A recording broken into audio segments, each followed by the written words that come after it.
Welcome to yet another episode of Behind the Chaos. I'm Emily Campbell, and for the first time in the competition, we have a two-time loser.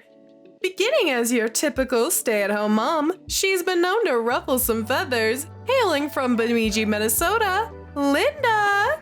Geez, you sure don't mince words when it comes to these intros, do ya? Nope. Now, Lynda, let's talk about that Exile Island twist. For a moment, it really seemed like you and Natalia had a chance at beating Anastasia and Spencer.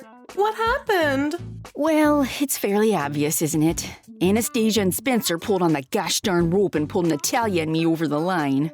Probably not the Girls Alliance reunion you were looking for, especially with Spencer in the mix. Spencer. Well, that boy sure has a penchant for causing trouble no matter where he goes. Figures I lost against those two. Talk about taking eat dirt literally. You don't gotta tell me twice. Ugh. Despite that, you and Richard had quite the heart-to-heart afterward. Kinda ironic given how badly you got off on the wrong foot with him. You're right on that, Missy.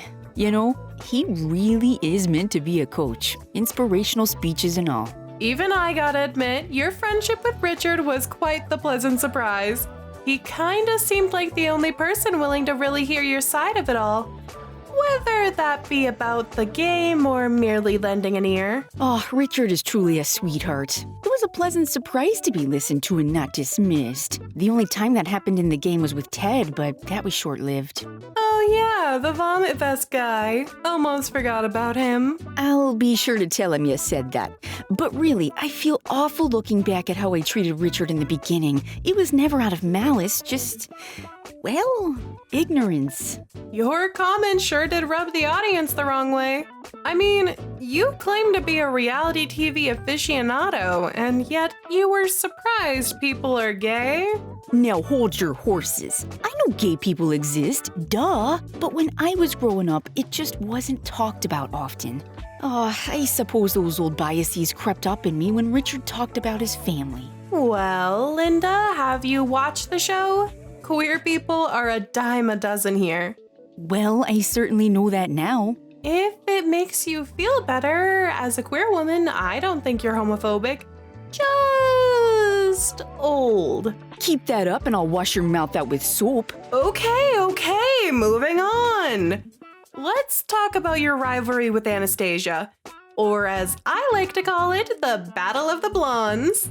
Ugh, geez Louise. You knew this was coming. That Anastasia, she was madder than a wet hen when I orchestrated Marissa's blindside. Can you blame her? Getting Marissa out was basically painting yourself as a target for Anastasia. Listen, Missy, I was fully aware of the risk I was taking, but if taking that opportunity meant I get to have some control for once, well, you already know what Lynda's gonna do. All I'm saying is it didn't seem like you had any sympathy for either of them. Okay, sure, don't give me that. I'm not buying it. Those girls are far from weak. Anastasia especially.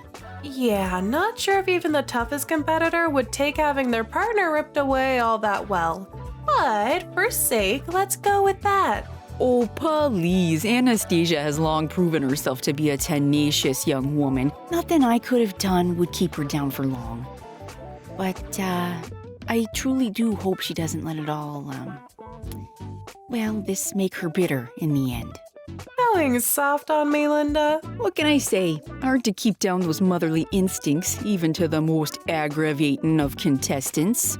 I'll say, you sure had your fun before being booted off yourself, rubbing it in her face and all. You know, sometimes girls just want to have fun. Am I right?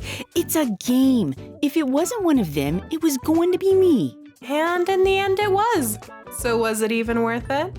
Oh, you betcha. Even if I got out immediately after, I'll own that blindside any day of the week.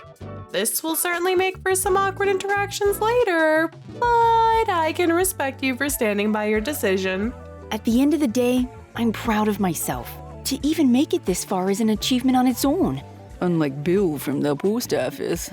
Moving on, your home life has sparked quite the discussion from fans, especially after that one-on-one with Marissa. So I'll be the one to ask, everything okay at home? Oh, look, I won't sugarcoat it for ya. I love my family, truly, but we all got our issues we need to deal with. Maybe you should have opted for Dr. Phil instead. Oh, no, thank you. No, never that. I wasn't lying when I said that those moments where my boys side with their father hurt me in some ways. But I can't say I've ever been clear about that hurt to them either. My way of dealing with it was always diving headfirst into watching reality TV or cleaning to distract myself. Certainly building up that resentment. Like I said, I love my boys dearly, but when I get home, there's going to be many conversations needed to be made, but it's just hard. I'm not used to opening up like that, but you best believe some changes will be made. Well, I only hope for the best in these endeavors. I certainly don't envy you. There's no guidebook to motherhood, but putting myself first will certainly become a priority. I think it's about time Daryl learns how to make his own Chilean sea bass and for my boys to learn the ins and outs of the washing machine. I'll make them see the value of housework one way or another. I foresee many sangrias in your future. Gosh, here's hoping. And with that, we end another episode of Behind the Chaos. Join me next time to interview our next loser. Now that that's over with, I can finally get some rest on something other than a bed of sand and leaves as a pillow. Oh, maybe the motel even has a pool.